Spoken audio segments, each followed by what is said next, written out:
What's up guys, Mike Barkoff here with Live Free going over Histography. This is a new series where I'm going to be taking a musical artist and telling you what was going on in their lives for every album that they released. The first season is going to be me going over my top 5 favorite artists, most of which are rappers. So it'll go 1, 2, 3, 4, 5 rather than 5, 4, 3, 2, 1. The reason I'm doing it first and fifth is because I wanted to do potentially 6 through 10 in season 2, and I didn't want the playlist to be all out of order when it came time for that. But without further ado, here we go. Aside from street rap battles and features on other artists' projects, Marshall Bruce Mathers III, artistically known as Eminem, hadn't released much at all to the public eye before his first album Infinite in November of 1996.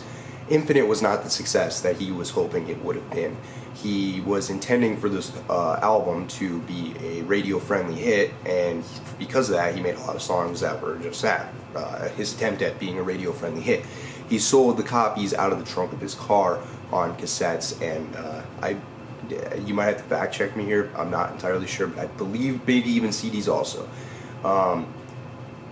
This led to him being at a point where he was kind of down and unsure about where to go with his rap career, and it led to a lot of anger and spitefulness in terms of that album. Because of that, he came up with a character named Slim Shady, actually while he was on the toilet, and he made the Slim Shady EP in 1997. Following the Slim Shady EP's release, it made its way to Dr. Dre, and Dr. Dre reportedly said, "Get me Eminem immediately." This led to Eminem meeting Dr. Dre, and their first time meeting together, they would make the song Guilty Conscience, which is off of the Slim Shady LP. They began working on the Slim Shady LP, which came out in February of 1999. The first album, Eminem was struggling to hold down a job. He was struggling with addiction, not as catastrophic as he would later on in his career, but he definitely was taking pills. He almost did overdose during the production of this album, or leading up to. He was having a hard time paying off his properties. At this point, he had Haley, who would have been about 4 years old because she was born in 1995, the year before Infinite, on Christmas actually. And he was dating Kim, and they weren't getting along the best. 3 songs from this album actually did appear on the Slim Shady EP. Those would have been If I Had, Just Don't Give a Fuck, and Just the Two of Us. Just the Two of Us was renamed for the Slim Shady LP as 97 Bonnie and Clyde. In that song, him and Haley dispose of Kim's dead body. If I Had talks about Eminem wanting $1 million, which really shows, that struggle. And Just Don't Give a Fuck is a really good introduction to the Slim Shady persona. Another notable song off of this album is Rock Bottom, where Eminem discusses being at, as the song suggests, rock bottom. During the writing and recording of that particular song, Eminem had just been kicked out of a property and he was really struggling to make ends meet. This album also was elevated to a new success by the lead single My Name Is, which was hugely popular and led to Eminem reaching a new level of fame, one that he probably didn't expect and didn't really know what to do when he got to that point. This led to the Marshall Mathers LP and a lot of the themes in that album. The Marshall Mathers LP, released in May 2000, would happen during a time period where Eminem and Kim were married. Eminem at this point was also trying to get out of the limelight a little bit. He was famous and he was dealing with a lot of criticism. There's 2 songs on this album called I'm Back and Marshall Mathers, where Eminem actually discusses his fame at extended levels. Kim is the prequel to 97 Bonnie and Clyde. This album really is kind of like what Kendrick Lamar did with Damn. It's Eminem basically saying, hey, this is what I'm going through in my life during the time period of this album. So this one is kind of hard to talk about without really talking about the tracks. But during this time period, Eminem was just trying to maintain living a normal life. Even though he was famous, he was dealing with a lot of paparazzi. He was dealing with people stepping where they shouldn't in terms of when he was out with his daughter and out with his wife. He was really struggling with not falling to the sophomore slump kind of premonition for a lot of rappers' second album. And it should be noted that this album actually was a lot more successful than the first album, which is not a problem at all. This album is also considered to be Eminem's magnum opus, as well as The Eminem Show and the song Lose Yourself. There's really not much more I can say about the Marshall Mathers LP, honestly, because I think that you really just need to listen to the album if you want to know all about his life for this one. This would lead to a 2-year gap, which would see Eminem return with the Eminem Show in 2002. Though it was stated on Criminal off of the Marshall Mathers LP that Eminem planned to release an album every year. So it is unknown if he didn't have an album released in 2001. Maybe he scrapped it, or maybe he was saving it for later. It's not known. He could have also just been joking, but I just thought that was worth mentioning. The Eminem Show happened at a point where Eminem and Kim were at a kind of faulty point. Eminem had actually supposedly attacked and whipped out a gun at someone that she was with when they were still together. Eminem explains this over the course of certain tracks on the Eminem Show. It begins with Square Dance and it ends with Say Goodbye to Hollywood. Track 12, Sing for the Moment, is another really great track because Eminem discusses his love for hip-hop, why he does it, how he doesn't want to influence kids in a negative way. I also think it's interesting to point out that there is a song on here called Business where Eminem literally says, grow out my beard, get weird, yada yada, and that is later on what he would actually end up doing in his career. Kind of an interesting and cool and fun fact. During the Eminem Show, Eminem really was tired of the fame, and the Eminem Show is actually named after The Truman Show, and the cover is inspired by Man on the Moon, both films starring Jim Carrey. He has credited Jim Carrey as writing the Eminem Show, though that is not actually true, but he was heavily inspired by that and those two films. Eminem was also dealing with his mother during the production of the Eminem Show, which can be seen on Cleaning Out My Closet. He was also dealing with a lot of people criticizing him for only being as successful as he was because of his skin tone, which is seen on the song White America. It should also be noted that there's a song called Haley's Song, which is honestly one of my favorite Eminem songs, probably my top 5, where he, for the first time, sheds that rapping production in favor of more singing. It should also be noted that during the Eminem Show, Eminem was really trying his hand as a producer, and he was actually producing a lot of tracks for this album. 2004's Encore followed 8 Mile, which was a film that Eminem starred in. Eminem also made the soundtrack for that film, which included the hit song Lose Yourself, which again, as well as the Marshall Mathers LP and the Eminem Show, is considered to be his magnum opus point of his career. Really ironic because usually magnum opus contains or pertains to one project. Here, a lot of people debate between those 3 projects. Encore was leaked on the internet before it was released, so Eminem had to actually go back to the studio and re-record a lot of songs, replacement, filler ones, to make up for the leaked songs. A lot of these were done when he was on pills, so you ended up getting the silly Eminem in this album on songs across such as Rain Man, Just Lose It, Ass Like That. I'm sure there's more. A lot of people actually say that the bonus tracks, which were the leaked tracks, are better and would fit better on the album, making it more thematically connected. Encore is considered still to this day to be one of Eminem's worst albums, and you could tell it really affected him. He was hinting that that might be his last album in the album, which he would later take back. We'll get to that in a second.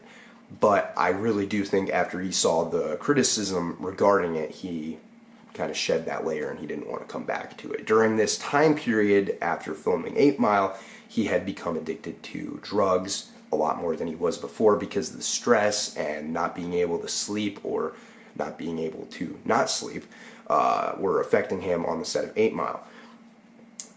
He was again dealing with fame, and he was again dealing with legal issues, trying to maintain some type of relationship with Kim, and I think everything just kind of had its breaking point at this point, just about. It is notable that he was going on with a feud with 50 Cent and Ja Rule during this album, which led to the song Like Toy Soldiers. In the video for Like Toy Soldiers, Eminem's best friend Proof is shot and killed, which is extremely unfortunate because that happened in real life 2 years later. In 2007, it was rumored and hinted that Eminem was planning on releasing a retirement album, seemingly changing his mind from Encore being the retirement album to now something called King Mathers. King Mathers would have been set after the death of Proof, and Eminem was on a lot of pills and addicted at this time. He had gained some weight. He was really at the lowest of the low. King Mathers was scrapped and never released. It was leaked, and I have listened to it. I do have it on a hard drive. It is a really unique project. It is kind of like Encore in a way. It has some silly songs thrown in the mix, some really serious songs thrown in the mix. You have songs that basically sound like they were the seed that planted the route for songs such as Beautiful to come out, and then you have songs that sounded like they were cousins to Just Like, or Just Lose It, just like that. Just Lose It is what I meant. Although I do think that at one point it was Eminem's intention for Encore to be his last album, I do think that with everything that went on in his life during this hiatus from 2004 to now 2007, I feel like he had stuff on his chest that he needed to get off. And again, this is something that we'll be getting into in a bit when we hit Recovery. He was here for the first time on this album, using it kind of as a blank canvas to really touch with paint all the stuff that was going on in his life and how he felt about it. It is honestly a shame that this album never came out, because it is a really unique one, and one that I feel like had a lot of tracks on it that would have been considered substantial, important tracks to his career, but things happen for a reason, and this would lead to Eminem going to relapse, which, recovery, rehab, sorry, too many R's. Rehab, which when he got out would see him start on relapse. The only song that he finished after he got out of rehab was Beautiful, and he scrapped all the material that he had made beforehand. Before we get into Relapse, I also want to note that there was another album rumored in about 2005 called Funeral, which would have been the funeral of Slim Shady, Eminem, and Marshall Mathers, a three-disc album. This has not leaked because it's just a rumor.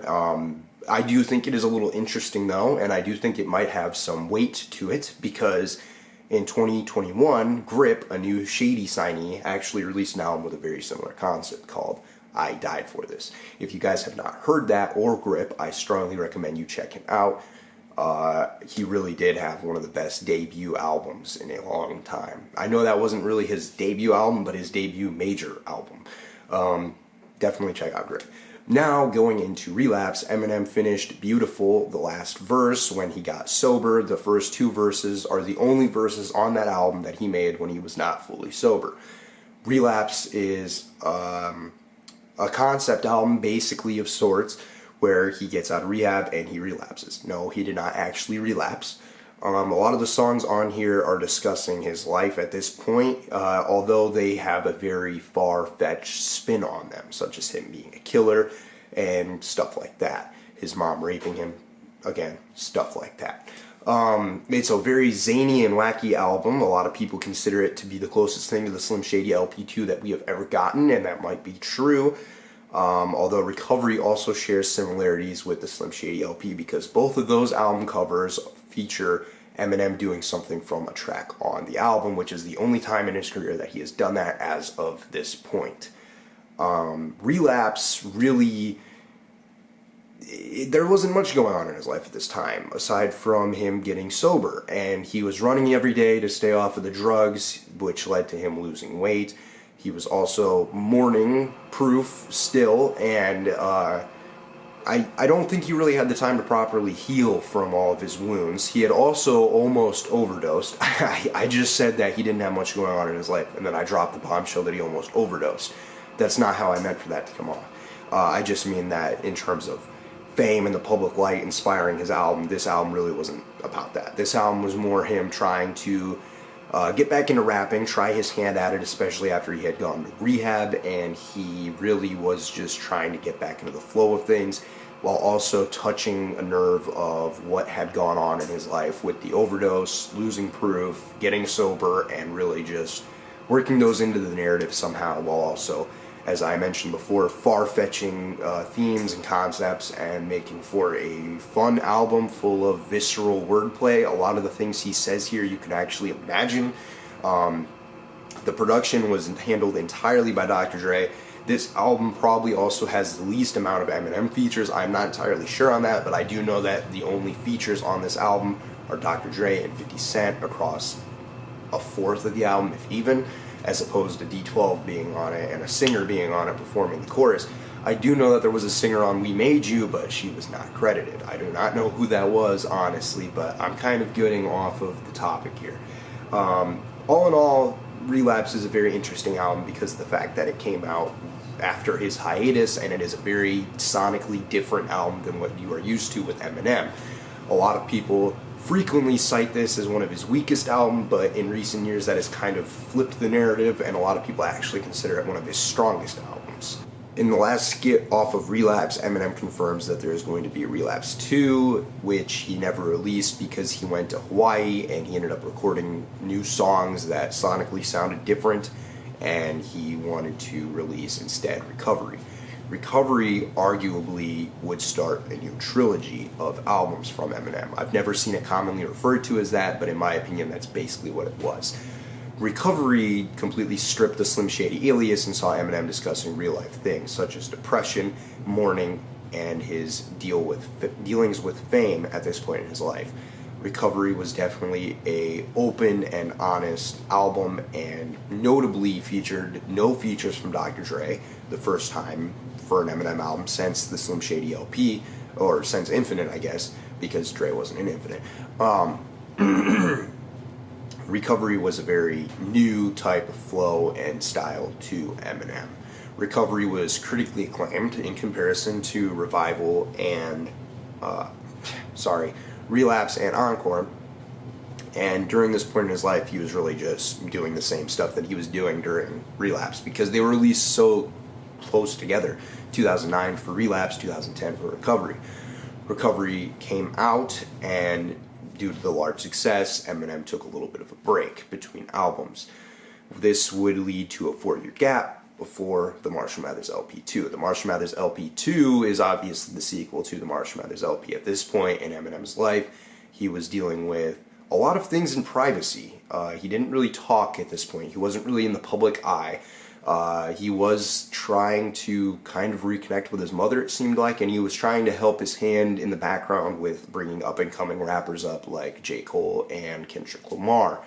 Though that was never really said at the time, at this point, it kind of sounds that way, looking back at that year stretch in 2022.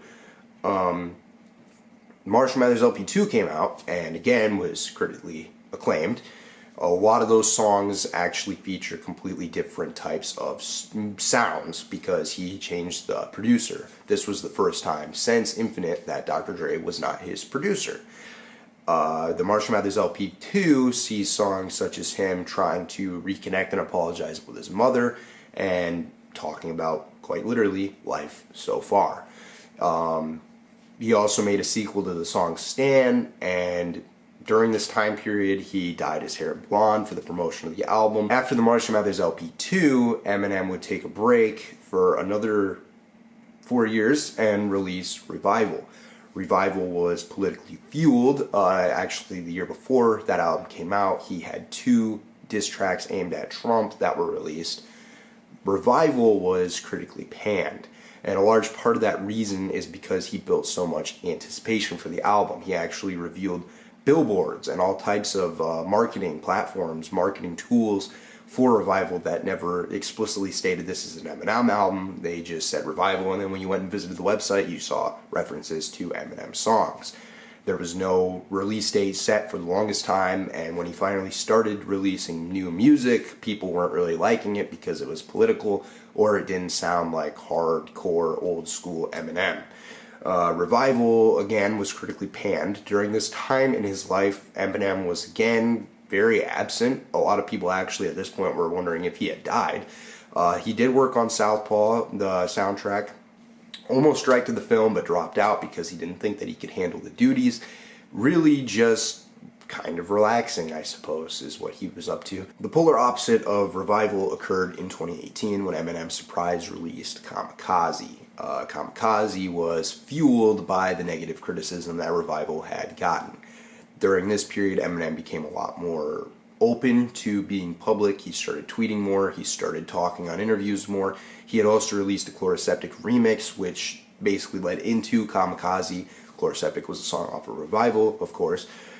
During this period, he was really just trying new flows, I feel like, and working with new producers, and he was really aggravated. He was really mad because of the reception that Revival got. He actually revealed in interviews after Kamikaze that he would probably never release an album again unless it was by surprise, because of the harsh criticism that Revival got even leading up to its release before people had even heard more than the 2 singles off of the 19-track album. Music to Be Murdered By released in 2020, January, and it saw him kind of keeping the same flow and pattern as Kamikaze.